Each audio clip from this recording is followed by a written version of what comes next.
Hola, Hola, Gabriel. Anela, ¿cómo le va? Bien, ¿vos? Pero muy bien, muy bien. ¿Qué tal por ahí? Todo muy bien, por suerte. Hoy un día hermoso, está atardeciendo, así que por allá. Por acá. Bien, bien, que esperábamos anuncios de volver a fase uno, pero parece que no. Seguimos con un poco más De libertad. de libertades. Bien. Así, Bueno, así que esperemos que sí, sí. con los gimnasios abiertos, Pueden, temas que todo el mundo estaba. bien, pueden Sí, entrenar, tienen esa posibilidad. desde junio, desde mediados de junio. Sí. Qué bien. Y con todo un protocolo.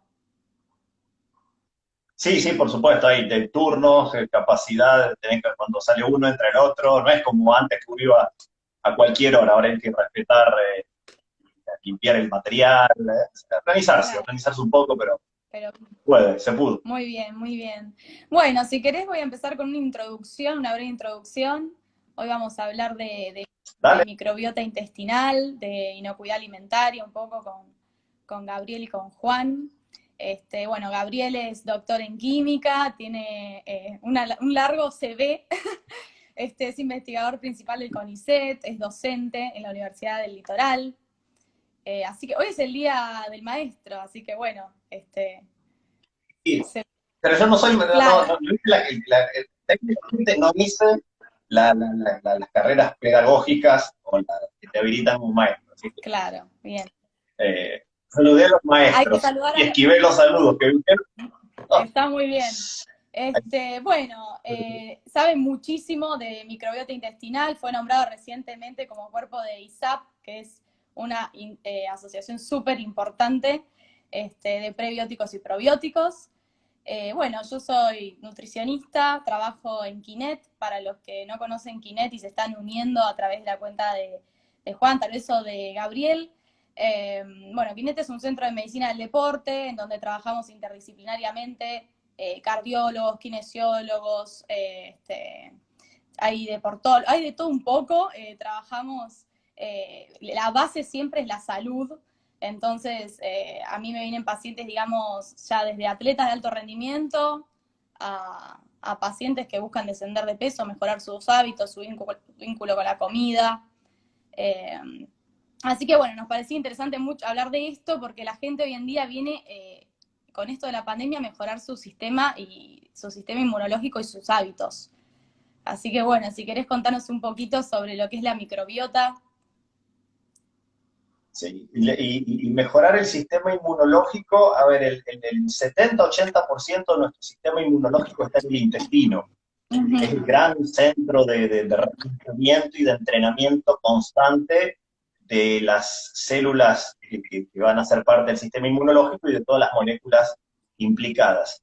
Y ese entrenamiento lo hace la microbiota. La microbiota en el Día del Maestro son las encargadas de enseñarle justamente al sistema inmune a cumplir sus funciones. Bien, Entonces, una microbiota diversa y abundante eh, amplía el espectro de cosas que el sistema inmunológico termina reconociendo o no reconociendo, porque en esto se reduce a que el sistema inmunológico reconozca las cosas que consumimos y las considere inocuas, o monte una respuesta inmunológica, o puede ser una alergia también, uh -huh. contra lo que no está correcto. Pero la microbiota es como que tiene ese papel central en instruir al sistema inmunológico y tiene un rol muy importante en los 2 primeros años de vida. Después lo sigue haciendo durante toda la vida. Bien, Pero la gran ventana de oportunidades para que se instale la microbiota es cuando somos chiquititos. Pero después tenemos lo que nos resta de la vida para cuidarla, y es a través de la alimentación. Es lo que regula también el deporte, por supuesto. El deporte aumenta la diversidad y la abundancia, pero yo digo, lo que uno hace todos los días y varias veces en el día es comer. exacto. Y de esa forma tenemos un ejército de microorganismos que está esperando que les llegue alimento. Que el alimento no sea absorbido completamente en el delgado, sino que parte de ese alimento, que es la fibra, le llegue a la microbiota. Por lo tanto, prestar atención a consumir alimentos ricos en fibras, pero también a consumir alimentos que tengan microorganismos, porque esos microorganismos que están de tránsito como nosotros por varias cuestiones tenemos una microbiota en general subóptima, el incorporar microorganismos vivos a través de esto del mundo de los fermentados, de los probióticos, hace que en el tiempo que estos están en el intestino, cumplan algunos de los roles que tienen las bacterias indígenas nuestras. Entonces, como un abordaje completo, es decir, alimentar a las propias bacterias con fibras, y acá hay otra cuestión. Las fibras alimenticias no es que alimentan a toda la microbiota, acá se forma como una cascada. Yo tengo un grupo que son las bacterias productoras de butirato, de ácido butírico, y esas bacterias producen cosas que alimentan a otras, y así sucesivamente. Es decir, que hay como una cuestión trófica, una cadena trófica de cascada, que yo alimentando con fibras a las bacterias productoras de butírico, estas se encargan de alimentar a todas las otras. Bien. Así que hay una orquestación ahí súper sofisticada. Bien, también vienen mucho a preguntarme, bueno, pero sí, la proteína, los hidratos, y se olvidan un poco de las verduras, ¿no? Como que, ¿pero qué me dan las verduras? Me dice, ¿qué me da la fruta? Eso pasa mucho como en Argentina, como que tenemos un índice muy bajo de consumo de fibra. Y más bajo aún de legumbres. Las legumbres son las que por unidad de peso tienen mayor cantidad de fibra también, y en eso somos aún más deficientes como país. Consumimos muy poca legumbre. Sí, yo siempre Aquí dice, me hincho, las pongo ahí en el... no sé cómo hacerlas. Claro. Pero las legumbres son súper económicas, uno las puede tener en la alacena por una gran cantidad de tiempo, las pones a hidratar, las hervís, las mezclas con algo, o sea que es una cuestión, a ver, comer bien o comer mal es un hábito, uno elige cuál de los dos hago, una vez que te acostumbraste a uno o al otro es tener ese hábito. Totalmente. Pero sí, ese clic es un tema. Y estamos viendo que la microbiota nos gobierna absolutamente todo, incluso hasta la fertilidad. Uno dice, desde antes que seamos personas, tener un buen sistema inmunológico repercute en el sistema inmunológico del útero, de la mujer antes del embarazo. Entonces, permite que se implante. Realmente somos una gran asociación y tenemos en nuestras manos el hecho de todos los días decidir qué vamos a comer. Como vos decías, frutas, verduras, aprovechar todo lo que es estacional, porque la microbiota, uno dice, a ver, a mí me gustan las fibras, yo como 2 kilos de lechuga por día. Claro. Como mucha fibra, todo el año. Bueno, pero comes un solo tipo de fibra. La microbiota son una gran cantidad de microorganismos y hay que ir alimentando a todos. Por eso siempre comer lo que es estacional. Porque aparte, evolutivamente, en el lugar donde el hombre se desarrolló, consumía las cosas que le daba la estación, claro, la estacionalidad. Esta cuestión un poco la hemos perdido, porque a ver, si a vos te gusta la frutilla, vas a un gran supermercado y consumís frutilla todo el año. Hoy en día sí. Pero probablemente, hoy en día sí, la microbiota lo que necesita es esa estacionalidad, que la da la naturaleza y hay que aprovechar. Y también la variedad de microorganismos depende también de la variedad de alimentos que incorporemos día a día. No sirve de nada, como vos decías, si me quedo en la ensalada mixta, ¿no? Tratar de ir variando y hacer una ensalada que sea un poco más power, sumar también un poquito más de calabaza, de zanahoria, distintos tipos de colores, a eso sumarle legumbres. Entonces ahí podemos enriquecer totalmente lo que es una típica ensalada aburrida que todo el mundo como que la rechaza o se queda solo con eso. Exactamente, cuando se pueda. Yo siempre digo a las personas, vayan a una verdulería, háganse una lista de las cosas que nunca comieron, se van a sorprender. Probablemente la mayoría de las cosas uno nunca se atrevió a consumirlas. Exacto. En lo posible consumir las cosas con cáscara también, la cáscara tiene mayor cantidad de fibra, la manzana, si uno cuando tiene, todo lo que uno pueda consumir más, la famosa papa rústica, también que yo siempre digo no soy nutricionista, no me quiero meter en la nutrición, pero lo miro desde la microbiota. La microbiota está esperando no solo el almidón de la papa, que puede llegar como un almidón retrodegradado, un almidón resistente, sino también la fibra que puede haber, los minerales que puede haber. Exacto, dentro de lo que son las frutas, las verduras y los alimentos. Viste que hay dos tipos de fibra, fermentable y no fermentable. ¿Cuál sería como la que más beneficia a la microbiota? Mira, para la microbiota probablemente no hace esa distinción. Para la microbiota debe haber de lo completamente fermentable hasta algo que hay una graduación.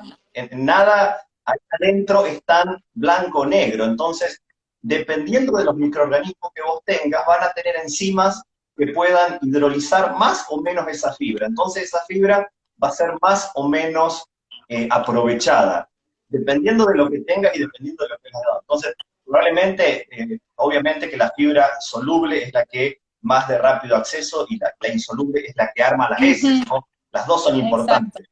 Pero para la microbiota hay como un abanico de capacidad de hidrólisis, es lo que más puede a lo que menos puede y lo deja como para que arme Bien, la materia fecal. y también se habla mucho, ¿no?, de la microbiota hay varios estudios que están muy, muy interesantes sobre la microbiota en pacientes, ¿no?, o personas con obesidad. ¿Qué pasa ahí? Está como un poco... Sí,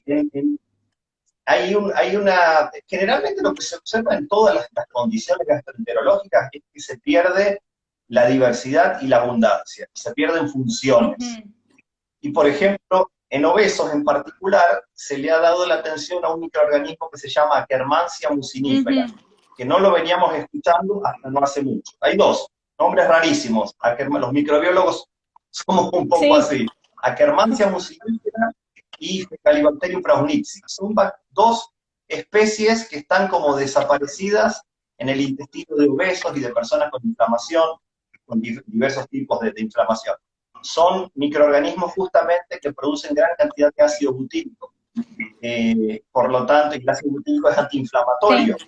¿Qué es lo que hace? Nosotros, los colonocitos, son células que están pegadas como ladrillitos uno al lado de la otra. 70% de la energía de los colonocitos la obtienen del ácido butírico que vienen de estas bacterias. Cuando esos colonocitos se quedan sin energía, se empiezan a separar y empiezan a dejar canales por los que entran sustancias inflamatorias. Se te hace una inflamación sistémica, y una inflamación sistémica es el origen de tantas enfermedades las neurodegenerativas. Por eso ahí entra un poco el rol de los alimentos fermentados, de los probióticos, de la capacidad que tienen de controlar en parte esa inflamación. Y como vos decías, hay que tener un abordaje completo. Si yo lo único que voy a hacer es consumir probióticos, un alimento fermentado, y después no hago más nada, no como nada de fibra, difícilmente voy a tener un efecto positivo. Exacto, bien, bien. Sí, eso también, como que no sirve de nada. Lo mismo, con mucha gente lo busca también suplementos de pre y probióticos, pero tal vez están tomando cerveza continuamente, hamburguesas, papas fritas, no meten nada de fibra en su alimentación. Y claro, ahí es como... Sí, somos seres culturales. El fin de semana salimos, pero cada vez que se pueda hay que tratar de pensar en lo que le damos de comer a los millones de microorganismos. Exacto, y hablando de estos alimentos fermentados o bebidas también, conocemos, bueno, el famoso kefir, también la kombucha, ahí, dentro de lo que es el kefir, viste que tenemos kefir de leche, kefir de agua, ¿hay alguno que aporte en mayor medida beneficios, el de agua o el de leche? A ver, si uno los compara nutricionalmente, tiene más nutrientes el de leche, tiene proteínas, el de agua es agua prácticamente, al cual se le puso azúcar mascabo, y el azúcar mascabo generalmente se agota en la fermentación. Sí. Generalmente el producto queda dulce, se agota en la fermentación. Entonces, desde el punto de vista nutricional, probablemente el de leche tenga mayor densidad de nutrientes. Desde el punto de vista de los microorganismos, comparten familias de microorganismos. Uno no podría decir que uno es mejor que el otro. Primero porque no me acuerdo haber visto estudios comparativos. Uno, para decirlo, tendría que tener un estudio que te compare en algún efecto benéfico, no lo hay. Bien. Y difícilmente uno pueda decir, yo creo que ahí el approach es para decir, bueno, me gusta más me cae mejor, tiene mejor gusto, por una cuestión diferente al potencial efecto benéfico que te digo, no está medido, y que puede ir cambiando a lo largo de los subjuntivos, porque estos productos tienen una microbiota indefinida, y ahí podemos hacer un paréntesis en el tema de lo que conozco y de lo que no conozco, porque hay gente que vos le decís, mira, vas a consumir un producto que tiene bacterias, y dice, un poco se abren los ojos, Claro. es como un producto con bacterias. Entonces, el camino de los fermentados, yo siempre les digo, lo pueden empezar con el clásico yogur. Tiene solo 2 bacterias, pero son conocidas, seguras, son reproducibles. Hay otros yogures que incorporan probióticos, una tercera o cuarta bacteria, y cuando arrancás ese camino, ya te familiarizás con fermentados que tienen bacterias, que lo podés hacer en tu casa, probablemente te largues a otro fermentado, como vos decías, el kefir, la kombucha. También saber que hay algunos fermentados que, por ejemplo, pueden tener alcohol. Sí. Hay kefires que pueden tener hasta 3% de alcohol, y acá yo lo he hecho un poco hace unos días. También, no soy nutricionista, pero hay distintas escuelas. Hay algunos que dicen no, nada de alcohol en la lactancia y el embarazo, y hay otros que dicen que hay una página que se llama E-Lactancia que dice consumo moderado. Y yo como yo soy químico analítico, cuando a mí me dicen moderado, y bueno, tengo un número. Claro. El moderado, o sea, no es lo mismo consumirte el moderado que tenga 3% de alcohol a un moderado que tenga 0,5%. Exacto. Entonces, yo creo que si uno no lo puede medir, hay que ser moderado, hay que ser consciente de que son productos que por ahí, en algunos casos, tal vez uno debería decir, bueno, no sé, ante la duda, no sé qué tiempo. Dependiendo de la etapa donde estás, exactamente. Dependiendo de la etapa donde estás, bueno, seré más conservador y comer un yogur con probióticos. En otra etapa de mi vida, me lanzo al kefir de agua, al kefir de leche, a la kombucha, al chucrut, a lo que se te ocurra que quiera fermentar. Tampoco fermentar cualquier cosa. Eso, ¿no? Esa es una de las preguntas que también están dando vuelta. Porque, a ver, acá hay 2 cuestiones, y una te la puede hablar Juan, mucho mejor que yo. Microbiológicamente uno podría poner a fermentar cualquier cosa. El destino es incierto, y uno no tiene las medidas para medirlo, justamente. Como hace este famoso restaurante Mugaritz en España, que ellos te hacen frutas fermentadas con hongos, pero que son capaces de medir si esa fruta tiene micotoxinas, claro. O sea, miden. Nosotros en casa no podemos medir. Entonces tenemos que, a ver, los alimentos fermentados, hay suficientes alimentos fermentados con un historial de consumo seguro. ¿Para qué quiero largarme a innovar si no lo puedo medir? Exacto. Bien. Recordemos que el año pasado hubo casos de humus fermentados con Clostridium botulinum. Entonces, si no lo puedo medir, no lo puedo controlar, no voy a innovar. Ahí tenés varios fermentados con historial de consumo seguro, como para andar. A ver, porque te dicen, ¿qué puede pasar? Y mira, te podés agarrar desde una diarrea a un vómito a un botulismo. Exacto. Es impredecible lo que pueda pasar. Entonces, también con esto, mirar un poquitito para atrás.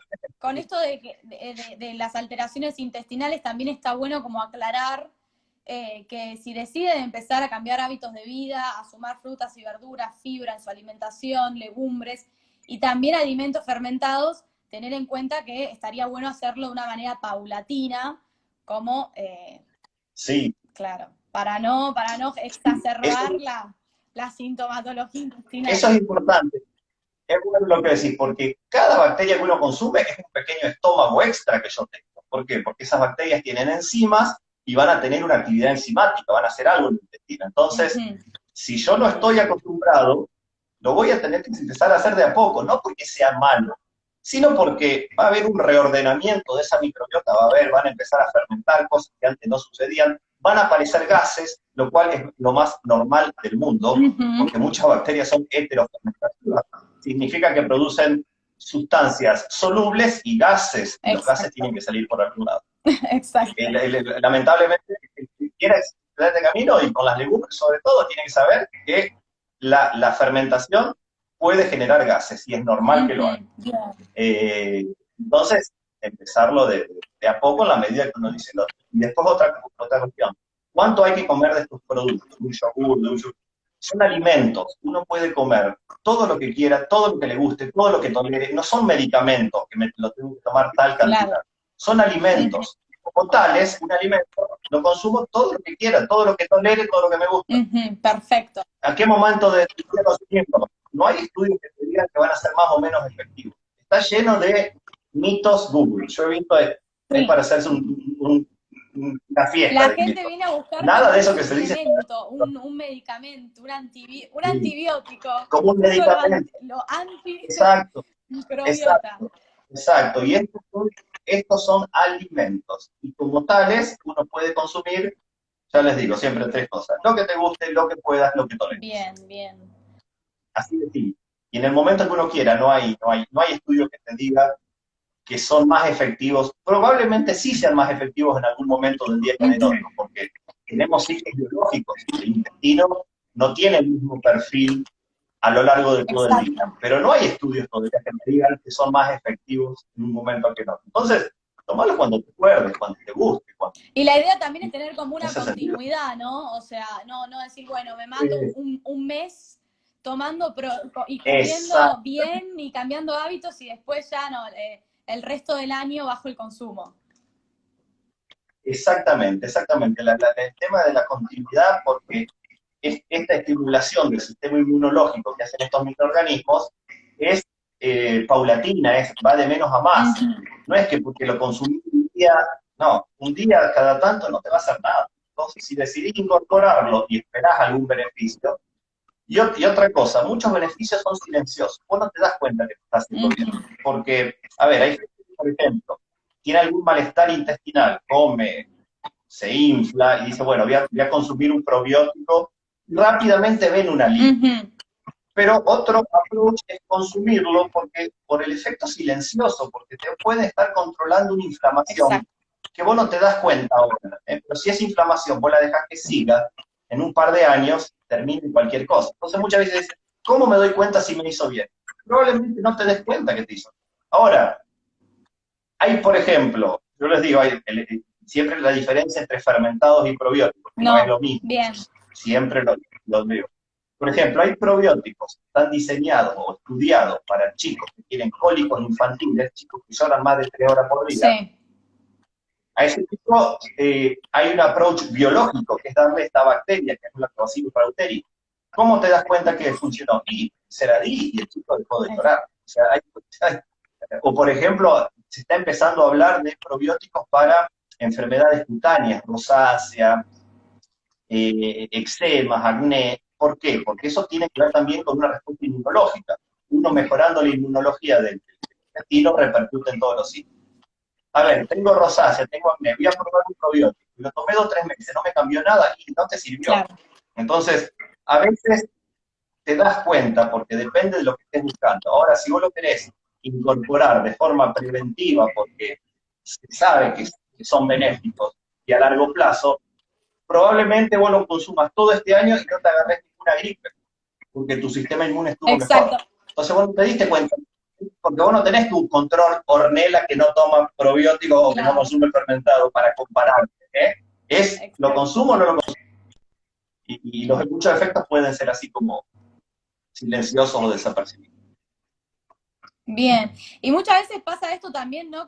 Se investigó en el último tiempo con lo que es el eje intestino-cerebro, ¿no? La importancia de tener un intestino saludable para tener un cerebro saludable y viceversa. Sí, estamos cableados, yo le digo. Hay neuronas que conectan el intestino con el sistema nervioso central y por lo tanto todas las señales químicas que se disparen en el intestino de alguna forma repercuten en el cerebro. La microbiota es capaz de influenciar la síntesis, el metabolismo del triptofano, que es capaz de pasar la barrera hematoencefálica y transformarse en serotonina en el cerebro. Y, es decir, lo que pasa en el intestino repercute en el cerebro, pero también el estrés, la ansiedad, repercute también en el intestino. Puede hacer más permeable, nos puede constipar, nos puede dar diarrea, es decir, y aparentemente no solo el intestino está conectado con el cerebro, el intestino parece que está conectado con muchos otros sistemas, incluso el sistema muscular. Para la gente que hace deporte, he visto que la práctica del deporte mejora la diversidad, la abundancia del intestino. Entonces es mucho más complejo y está todo mucho más interconectado de lo que creíamos. Exacto. Las cosas ya no son tan como puntuales. Ahí hay una pregunta que decía así, si el kefir se puede consumir la cantidad que uno quiera. Sí, la cantidad que uno quiera. La cantidad que uno quiera, le guste, tolere. Es un alimento, es una bebida. Hay otra pregunta que acá dice, ¿los probióticos en comprimidos sirven? Hay de todos, hay algunos que están bien identificados con estudios clínicos que uno puede rastrear, y hay otros que no traen ni siquiera el nombre de la cepa, entonces vos no sabés si tiene estudio clínico. ¿Cómo lo tomás? Como lo mismo que yo tomo un kefir. Claro. Es un lactobacilo con algún potencial efecto, que no lo puedo, ya es como que tiene una categoría diferente. Al momento de que el probiótico no esté identificado, que vos no sepas que tiene un estudio clínico por detrás, pasa a la categoría de un microorganismo vivo, con efectos potencialmente benéficos. La diferencia está en si tiene un estudio de trazabilidad que me dice, che, esto sirvió para algo, o no, mira, o no sé para qué sirve, pero puede que te sirva para algo. Exacto. Por eso siempre hay que tratar de buscar, a ver, no buscar, puede haber de todo en el mercado, uno tiene que saber qué esperar de cada cosa. Si no tiene la cepa identificada, no se debería decir probiótico y yo no te puedo asegurar exactamente para qué sirve.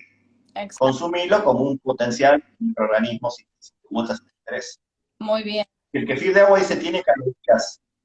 Si se consume el azúcar durante la fermentación, pero a ver, hay una cosa, la gente le agrega azúcar mascabo, se consume. Si quedan, por ejemplo, 15 gramos de azúcar por litro, ya uno no lo siente dulce, pero tiene azúcar. Exacto. El umbral del gusto, atención, que el umbral del gusto no es cero. Si tiene algo, o sea que puede tener calorías dependiendo de cuánto azúcar te quedó de la fermentación. Otra vez, no lo podemos medir. Muchas veces uno como que lo saboriza, ¿no? También tener en cuenta eso, que uno lo puede saborizar, agregarle la fruta, el cítrico, lo que uno le guste. Bueno, ahí estaríamos sumando, uno cuando come la fruta entera, con el ollejo, estás comiendo una fruta que te da como más saciedad, porque tenés la parte de la fibra y demás. Cuando lo haces exprimido, exacto, ya estás incorporando lo que sería el jugo de la fruta, que es como más rico en el hidrato de carbono de la fruta, ¿no? Como, exacto.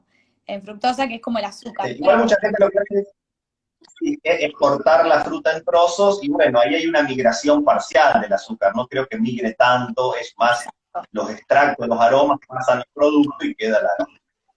Otra cosa que siempre la gente pregunta, si los gránulos se pueden comer, porque mucha gente, los gránulos se empiezan a duplicar, llega una cantidad que no sabes qué hacer. Se pueden comer, se pueden congelar, se pueden regalar, se pueden usar para frizar, se pueden poner de abono para las plantas, se puede hacer cualquier cosa, porque son microorganismos. Los gránulos son microorganismos con proteínas y con cadenas de azúcares. Si uno toma el líquido, el gránulo es absolutamente comestible también, si no, sería che cómodo. Exacto. Son comestibles. Hay gente que los usa para hacer licuados de fruta, para hacer, bueno, lo que se les ocurra, háganlo y que se pueda hacer. Exacto. Muchas veces me preguntan si se puede hacer yogur con los gránulos de kefir de agua, por ejemplo. No, son cosas, a ver, por definición, el yogur es la fermentación de la leche con Streptococcus thermophilus y Lactobacillus picantus. Kefir de agua es la fermentación de agua con azúcar con una ¿sabes? Porque si llamamos a las cosas de cualquier forma, no sabemos de qué estamos hablando. Claro. No sabemos de qué estamos hablando. Entonces, como microbiólogo o un profesional de la salud, cuando dice, hice yogur con kefir de agua, a ver, explícame qué hiciste y yo te digo qué hiciste. No, el yogur es con leche, tiene ese nombre, y lo otro se llama de otra forma. Llamemos a la...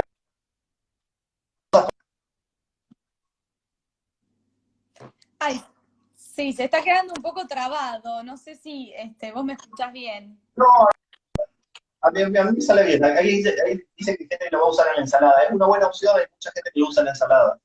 Sí, sí.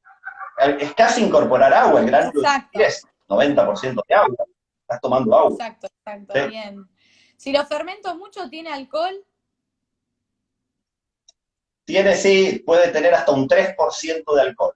Depende de varias cosas. Depende de la cantidad de azúcar inicial que le pongas. Depende de la temperatura. Cuando la temperatura es más cercana a 20 grados, predominan las levaduras. Depende qué levaduras tengas, que no lo podés saber de antemano. Es imposible medir la cantidad de alcohol si uno no tiene un equipo de laboratorio. O sea que exacto, sepan que puede tener de 0,5 al 3% una lotería. No lo podemos medir tan fácil. Bien, bien, bien. A ver qué preguntan. ¿Cuál probiótico recomienda consumir? No, no, yo no recomiendo ninguno, los oriento cómo elegirlo. Exacto. Para que sea probiótico tiene que tener identidad, tiene que estar viable y tiene que tener un estudio clínico. Por supuesto, estar viable la gente no lo puede chequear, pero sí que tenga la identidad, que en el rótulo diga. Y muchas veces lo que yo les aconsejo es contáctense directamente con el que lo produjo para ver si no tiene la identificación de la cepa, si se las puede mandar. Sean un poco curiosos y pregunten porque nuestro mercado de probióticos no es el de los mejores del mundo en términos de identidad de veracidad de las cosas.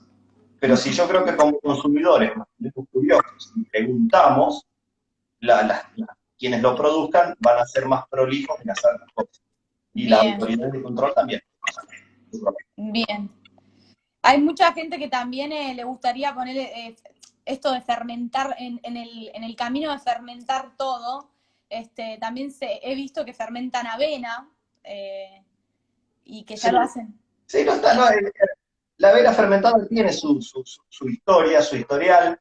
Mientras uno lo pueda controlar, a ver, yo a la avena no la dejaría sola que se autofermente. Lo que Exacto. le haría es inducirle la fermentación. ¿Con qué la puedo inducir? Con un poco de yogur, con las bacterias del yogur. Bien, O con un kefir, puedo inducir la fermentación. Lo que yo no haría es dejar que se fermente espontáneamente, porque ahí puede salir cualquier cosa. Sino iniciar uno la fermentación, con yogur, con un kefir, bien. con lo que, Sirve mucho también para con aquellas microorganismos. personas que tienen como que la avena de repente empiezan a comer mucha cantidad de avena y les empieza a generar como dolor intestinal y demás, cólicos. Se recomienda de la parte nutricional, desde el abordaje nutricional, como la hidratación de la avena. Si tienen kefir, se puede hidratar tranquilamente también con lo que es un Claro, bien. exacto, la hidratan con un kefir. Y después, para hacer las cosas en casa, porque yo le quiero dar el lugar a Juan, que sabe mucho de esto, que es el tema, porque a ver, cuando decimos fermentados, uno dice, ¿puedo fermentar en casa o puedo comprar cosas También, fermentadas? Y en ambas situaciones hay que saber cosas, que Juan es el que nos las va a saber decir, porque para fermentar en casa hay que tener ciertos cuidados. Yo estoy haciendo una escala que la manejo, fermento 1 litro. Ahora, si yo quiero pasar a fermentar 100 litros o 1000 litros, eso es un cambio de escala que hay que ponerse en condiciones higiénicas uh-huh. y condiciones de inocuidad, que es lo que nos va a hablar Juan. Exacto, Y si bien. yo decido comprar un fermentado en algún lugar, también tengo que tener en cuenta ciertas cosas que me garanticen la identidad o al menos la inocuidad. Bien, Y esas son un poco las cosas que Juan nos va a hablar, bien. y un poco también para desmistificar de que todo lo que hacemos en casa está bien, todo lo que hace la industria está mal, podemos hacer cosas buenas y malas en todos lados. En casa podemos hacer una mermelada y agregarle kilos de azúcares y la industria puede hacer lo mismo.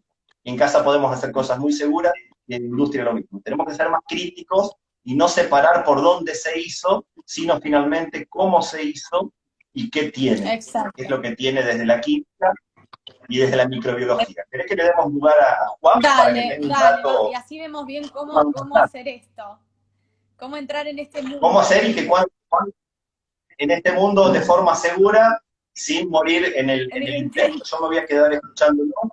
¿Eh? No, no, no van a morir, porque una diarrea se pueden agarrar si no te la cosa. No Eso es para seguro. asustar a nadie. Diarrea y gases Porque pueden un suceder. gusto exactamente. Che, un gusto y probablemente lo repitamos porque veo que siguen apareciendo cantidad de preguntas. Muchas Yo le preguntas. salgo y lo dejamos más consciente. Dale, ¿Eh? igualmente, Te nos mando un vemos. saludo. Otro, gracias. Dale, hasta luego. Bueno, ahora vamos a comunicarnos con Juan Martín Oteiza, que es investigador del CONICET también, pero se encarga de lo que es microbiología de los alimentos, es especialista en inocuidad alimentaria, así que nos va a contar un poco sobre si a ustedes les gustaría empezar a cambiar hábitos de vida y sumar alimentos fermentados.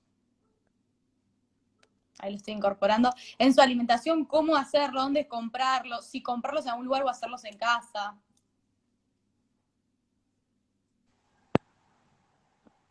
Hola Juan, ¿cómo estás? Hola Ornella, ¿cómo andás?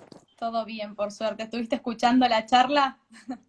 Sí, sí, estuve ahí atento. Un genio, Gaby, sabe un montón, la verdad. Sí, Es un crack en un referente microbiología. siempre. ¿Eh? Un crack en microbiología, digo. Sí, sí.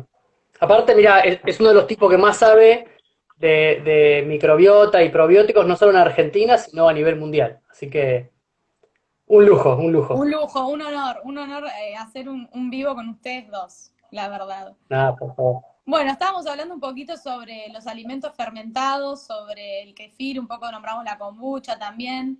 Este, y nada, surgieron varias preguntas sobre hacerlo en casa o no, si ir a comprarlo, hacerlo en cantidad. ¿Qué nos podés contar al respecto? ¿Qué nos conviene si tenemos las ganas de empezar a cambiar hábitos y sumar este tipo de alimentos o bebidas?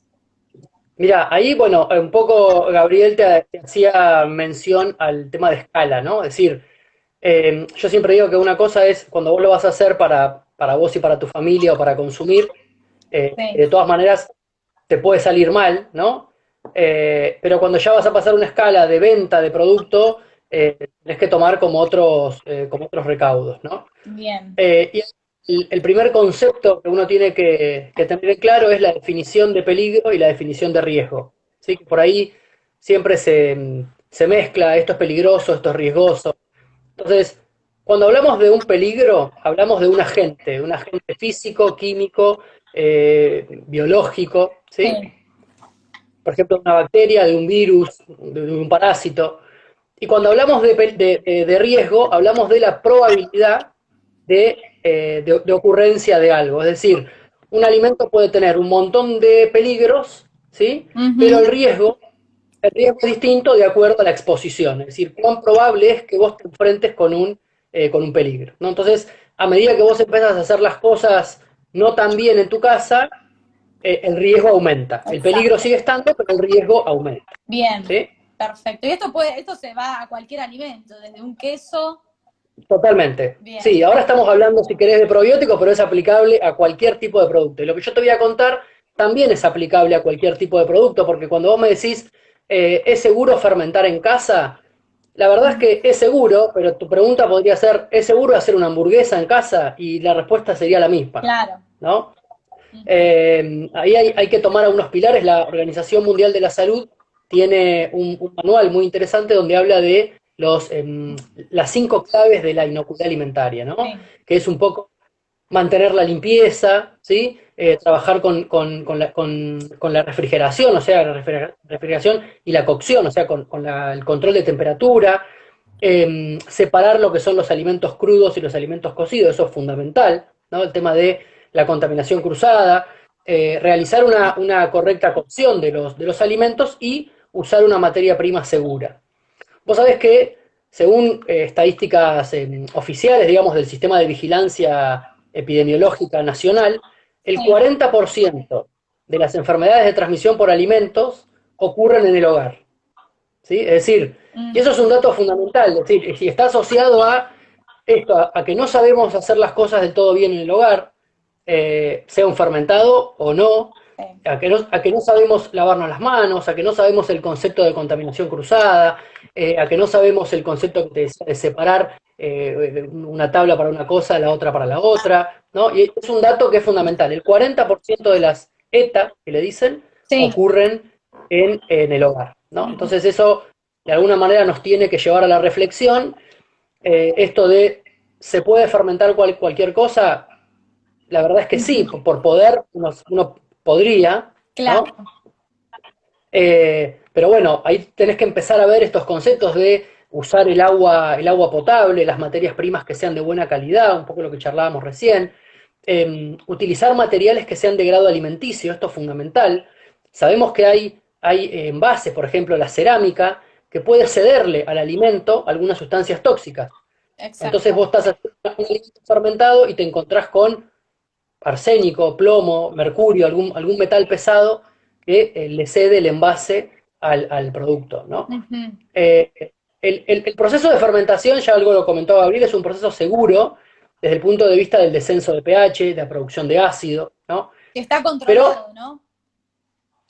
Bueno, digamos, eso depende, está semi-controlado en el sentido de que gran parte lo hacen los microorganismos. Exacto. Pero la otra parte la deberíamos hacer nosotros en la casa. Uno debería tener, por ejemplo, un instrumento de medición, que es un pHímetro, para medir el pH, ¿no? Entonces uno sabe que las conservas, por ejemplo, tienen que llegar a un determinado pH, por encima de 4,6, puede crecer, por ejemplo, Clostridium botulinum, y ahí podemos tener algún problema. Entonces, no es tan simple como parece. Uno dice, bueno, yo hago yogur, que es lo más común. Y la verdad es que está bien hacer yogur en la casa, es un procedimiento hasta cultural, enriquecedor para la familia, ¿no? Pero lo que te contaba, cuando ya empezás a ver que por internet se venden los yogures, el kefir, los quesos, ahí es donde yo pongo un poco me hace ruido, totalmente. Me hace ruido, primero porque tenemos una ley atrás que la tenemos que respetar, ¿no? Que es el Código Alimentario Argentino. En el año 2006 se sanciona la ley de rotulado. Sí. La ley de rotulado es clara y te dice lo que tiene que contener el rótulo de un alimento. Bien. Sea un alimento fermentado o no, ¿no? Y el rótulo es el principal medio de comunicación, si querés, o la principal vía de comunicación entre el elaborador y nosotros como consumidores, ¿no? Como no lo conocemos al elaborador, lo conocemos a través de su rótulo. De lo que dice. ¿Sí? Totalmente. Y vos lo podrás ver y le podrás recomendar a tus pacientes desde el punto de vista nutricional. Yo lo miro desde el punto de vista de inocuidad, ¿no? Que es, la inocuidad es la probabilidad de que algo nos enferme. O sea, es la ausencia de un peligro en un alimento. Bien. Entonces, ahí es donde viene un poquito que yo siempre digo que el argentino no recibió mucha educación en lectura de rótulos. O sea, yo me paro frente a un rótulo, hay un montón de información y decís, ¿qué miro? ¿Qué tengo que ver? La fecha de vencimiento, ponele, que es lo que más podemos ver, ¿no? Y esto es un poco lo que separa, si querés, a un alimento fermentado industrial. Hay varias cuestiones, pero una de las grandes cuestiones es el alimento fermentado industrial y el alimento fermentado artesanal, ¿no? Que es esta cuestión de trazabilidad y de rotulado, que la industria es esperable que lo tenga y que siga todos los protocolos, y el rotulado de un alimento casero es probable que no lo contenga. Exacto. ¿No? Ahí hay dos parámetros, digamos, o dos siglas que son fundamentales. Una es el RNE, significa Registro Nacional de Elaborador, ¿sí? Y eso es una constancia que se le da al elaborador, ¿bien? Digamos, la autoridad sanitaria competente supuestamente lo que hace es va a la planta, audita y ve que la planta está apta para elaborar lo que él dice que va a elaborar. Exacto. Entonces le da un certificado que es el RNE, ¿sí? Y después, cada elaborador con RNE puede elaborar esto, yogur, queso, manteca. Cada producto tiene que tener un RNPA, que es Registro Nacional de Producto Alimenticio. ¿Sí? Entonces, esas son como las dos cosas claves que habría que mirar. El RNE, que es obligatorio, bien, y el RNPA, que no es obligatorio, pero lo va a hacer ahora próximamente, porque en la CONAL, que es la Comisión Nacional de Alimentos, ya se está discutiendo sobre la obligatoriedad del RNPA, ¿no? Vos pensá en una persona que es intolerante o que es alérgica, que tiene una alergia, entonces tiene que saber leer el rótulo. exacto. Tiene que tener la declaración de alérgenos, si es alérgica a la leche, al huevo, al pescado, al maní, a lo que fuera, tiene que estar eso declarado, ¿no? Bueno, el rótulo tiene que contener una serie de cuestiones, pero esto que te contaba, fundamental, el RNE, la declaración de alérgenos, la denominación de venta para que vos sepas qué es lo que estás consumiendo, ¿no? Muchas veces nos encontramos en internet con productos que no, digamos, que dice yogur, claro, kefir. Exacto. Ahora, a la hora por ejemplo, viene un paciente y me dice, mira, quiero empezar a consumir probióticos, más que nada alimentos fermentados, kefir. ¿Qué hago? ¿Me meto en el grupo de Facebook de donadores de kefir o compro de la dietética que no tiene nada de estas cosas que vos me estás nombrando? Mirá, bueno, es una pregunta compleja porque se supone que el grupo de Facebook habría que ver digamos, qué respaldo también te da a esos gránulos que te donan, ¿sí? Te donan. Nosotros cuando, digamos, o sea, siempre el tema es que alguien te lo tiene que donar y que vos sepas que como que lo trata bien, lo ha tratado bien en este tiempo, ¿no? O sea, que ha Que se hecho bien está las cosas, que reproduciendo. claro, que tenga algo de cultura, ¿sí? Ujú. Entonces, ahí vos de alguna manera te asegurás que el gránulo, porque en el gránulo en sí es poco probable que haya contaminaciones, ¿no? Exacto. Las contaminaciones se dan en el caso del lecho de agua, cuando nosotros hacemos el producto, digamos, y empezamos a fermentar cualquier cosa, o lo mezclamos en un envase que no es apto, o usamos el agua que no es segura, o la leche. Ahora está muy de moda volver al tema de la leche cruda, ¿viste? Sí, Para mí es imperdonable, pero bueno, es una cuestión cultural y en muchas provincias se está volviendo al consumo de leche cruda. O sea, si vos tenés alguien que te done los gránulos y que no ha tenido algún inconveniente de deterioro, que el producto le ha salido bien y demás, como dice Gabriel, claro, un historial de consumo seguro, exacto. eso es suficiente, digamos, ¿no? Es decir, quizá puedas ir a una dietética y en la dietética también te puedan dar fe, si la dietética es de confianza, Ujú. te puedan dar fe de este historial de consumo seguro, ¿no? Exacto, bien. Pero no es lo mismo quizá fermentar o hacer yogur o kefir que ponerte a hacer un hummus o vegetales encurtidos. Ya ahí el pH es diferente, la Ujú. acidez es diferente y esto que te contaba, los peligros y el riesgo también son Aumentan, diferentes. claro. Sí, son diferentes. Bien, bien. Y dentro de lo que es, por ejemplo, muchas veces pasa que tal vez a lo que es el kefir no le tienen tanto miedo, pero la kombucha, viste que hay como miedos al consumo de estos alimentos también. Eh, Sí. Dentro de lo que es inocuidad a la hora de hacerlos, ¿hay alguna recomendación en particular?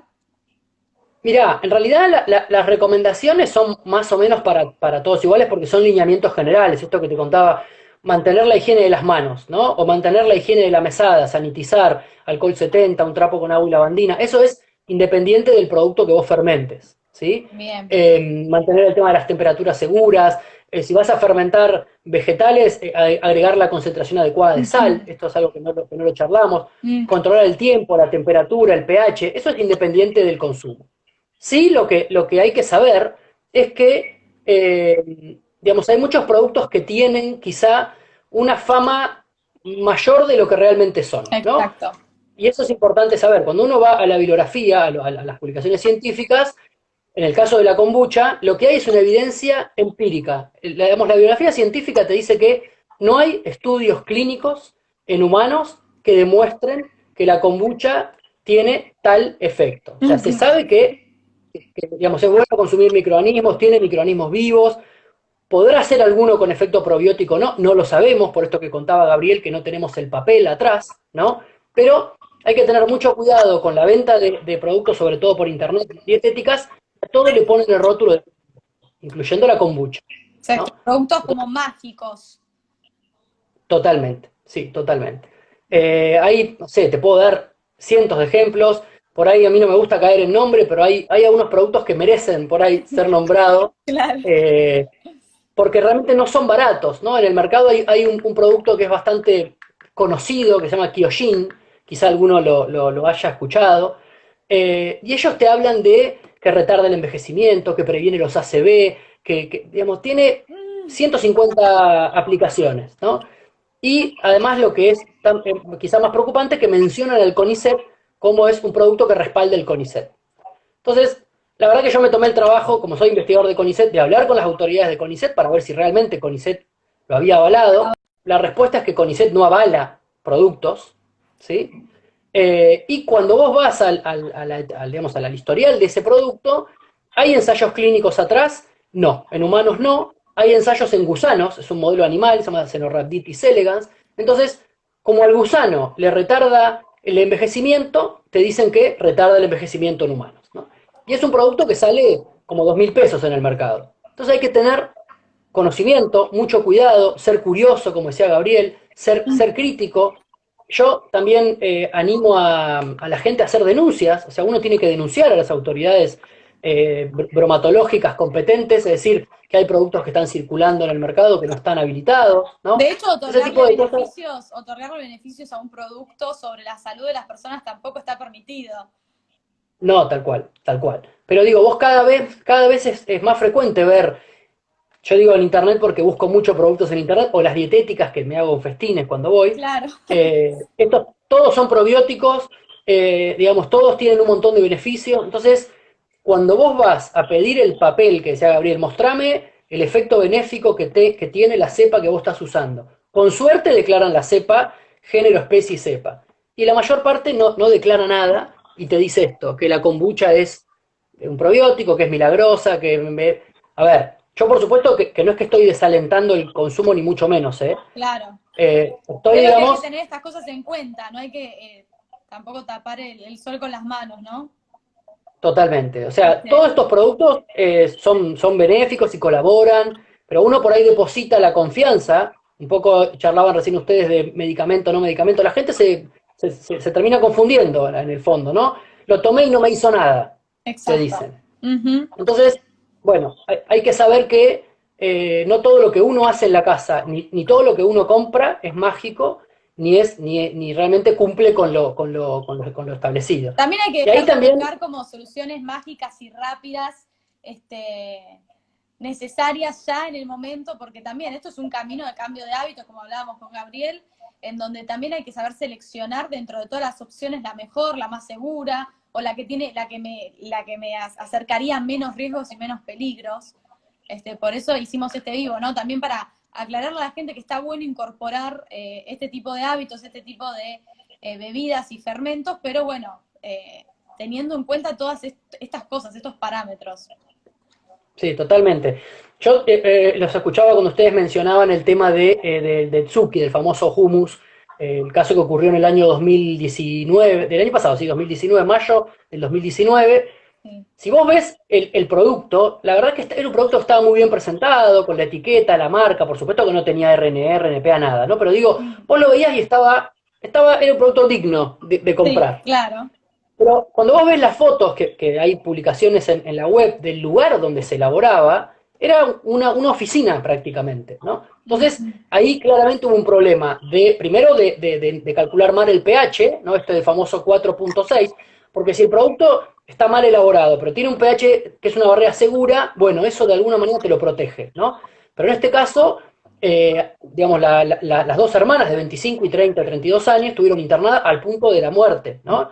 Imagínate vos, fueron de buena fe a una dietética a comprar este producto y terminaron internadas. Y ahí te das cuenta que esta cuestión que puede ser una pavada, el control de pH, termina siendo algo crítico, ¿no? Amén de, por supuesto, la materia prima y todo lo que te contaba. Entonces, tenemos que saber que no todo lo industrial es malo y no todo lo casero es bueno. Hay un equilibrio, Exacto. hay que buscar lo mejor de cada uno, Y ¿no? también me quedo con lo que dijiste, de darle el nombre que se merece cada alimento, ¿no? O bueno, lo había dicho Sí. Gabriel también. Porque también con esto de las leche vegetal, estaría bueno también aprender a leer que dice bebida a base de saber qué estoy consumiendo cuando voy a consumir. Sí. Y no solo prestar atención a lo que me diga tal vez el vendedor, no, esto es leche de tal cosa, esto es leche de tal otra, esto es queso de esto. Saber lo que es queso, saber Sí. lo que es leche realmente, según el Código Alimentario Argentino, y saber lo que me va a brindar seguridad a la hora de consumirlo. Sí. Bueno, otra cuestión importante es lo que está permitido o no. A ver, una cosa es lo que el rótulo puede decir. Por ahí el rótulo está bien hecho, pero después hay toda una publicidad engañosa atrás por las redes, que eso en el fondo no lo regula nadie, porque vos agarrás un producto y por ahí no dice probiótico. Pero ves la publicidad en Instagram, en Facebook, en todas las redes sociales, y ahí te ponen la palabra probiótico. Entonces, se cubren legalmente, pero es una publicidad engañosa. Y eso hay que trabajar fuertemente en eso. Y la otra cuestión es la imagen que presenta un envase. Hay empresas, por ejemplo, que te ponen una vaca, dibujo una vaca. ¿Vos qué pensás cuando ves una vaca? Que es leche de vaca. Exacto. Que es un lácteo, claro, y en el fondo no lo es.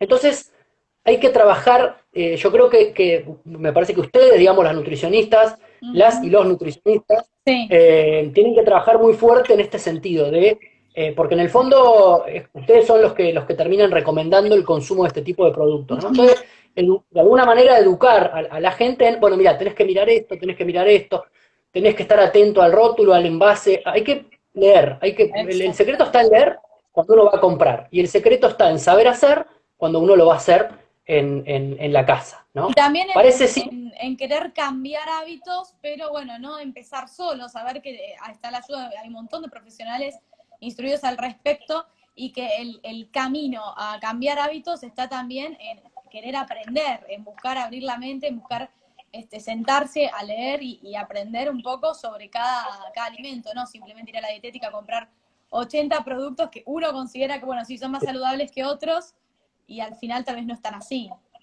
Sí. En el caso de los quesos, por ejemplo, ahí hay algunos quesos, por ejemplo, el queso Roquefort, ¿viste? El queso azul. Sí. Hay un hongo que funciona como starter, como iniciador, que es el Penicillium roqueforti. No importa el nombre, ¿no? Pero digo, hay algunos Penicillium roqueforti que tienen la particularidad de producir metabolitos tóxicos, que se llaman las famosas micotoxinas. Entonces, si vos comprás de hecho me ha tocado analizar en nuestro laboratorio, un queso Roquefort de rutero, le digo yo, en la ruta cuando uno va de viaje, te terminás intoxicando porque la cepa, ese hongo que se usa para hacer el queso, por supuesto no estaba controlado y era productor de micotoxinas, ¿no? Cuando vos comprás un queso industrial, uno puede decir, bueno, pero el sabor no es el mismo. Sí, está bien. Pero te quedás tranquilo que el hongo que se usa, al menos, claro, desde el punto de vista de inocuidad, no vas a tener ningún problema, ¿no? Entonces, hay que saber manejar y que, como te decía al inicio de la charla, cada tipo de producto tiene su peligro y su riesgo, ¿no? Lo mismo con los embutidos, bueno, sabemos que el alimento rutero es rico. Poco controlado igual. Pero sabemos que, claro, de intoxicación por esos alimentos. Es el típico caso que te dan en bromatología en las facultades. Totalmente. Sí, totalmente. Sí. Bueno, muchas gracias por esta charla, fue un placer. Creo que despejamos varias dudas desde la salud y desde la inocuidad alimentaria, que es todo hay que integrarlo todo, ¿no? Porque no hay cosas por separado, desde la alimentación, el cambio de hábitos, la inocuidad, la seguridad que hay que tener a la hora de elegir un alimento, de elegir cambiar hábitos de vida. Así que bueno, muchas gracias. Yo, cualquier duda, digamos, yo recibo muchas consultas por el Instagram, así que cualquiera de los que está escuchando que me quiera hacer alguna pregunta, lo mismo Gabriel, él ahora se desconectó, pero funciona de la misma manera, le pueden preguntar a él o me pueden preguntar a mí por privado y con gusto les respondemos, ningún problema. Bueno, muchas gracias. Gracias a vos por el espacio. Dale, gracias a ustedes. Bueno, saludos para todos. Dale, chao, chao. Chao, chao.